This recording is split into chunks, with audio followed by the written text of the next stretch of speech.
আগামী সংসদ নির্বাচনের পূর্বে জুলাই সনদ বাস্তবায়নে গণভোট সহ ৫ দফা দাবিতে মানববন্ধন করেছে জামায়াত। বুধবার ১৫ই অক্টোবর দুপুরে নড়াইল আদালত চত্বরে জেলা জামায়াতের আয়োজনে এ মানববন্ধনে বক্তব্য রাখেন জেলা জামায়াতে আমির আতাউর রহমান বাচ্চু, জেলা সেক্রেটারি মাওলানা ওবায়দুল্লাহ কায়সার, জামায়াত নেতা মাওলানা আলমগীর হোসেন প্রমুখ। কর্মসূচিতে জেলা জামায়াতের নেতারা তাদের দাবি না মানা হলে তারা জনগণকে সাথে নিয়ে আরও কঠোর কর্মসূচির হুঁশিয়ারি দেন।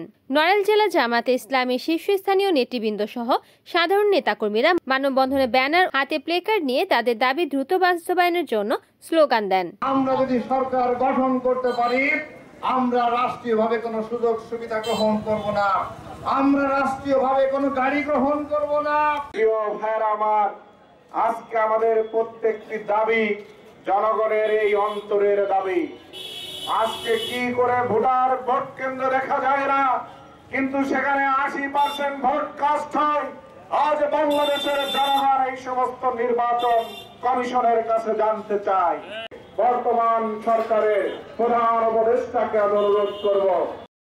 রিপোর্ট করেছেন নড়াইল প্রতিনিধি মোহাম্মদ নুরুন্নবী সামদানি, NN TV।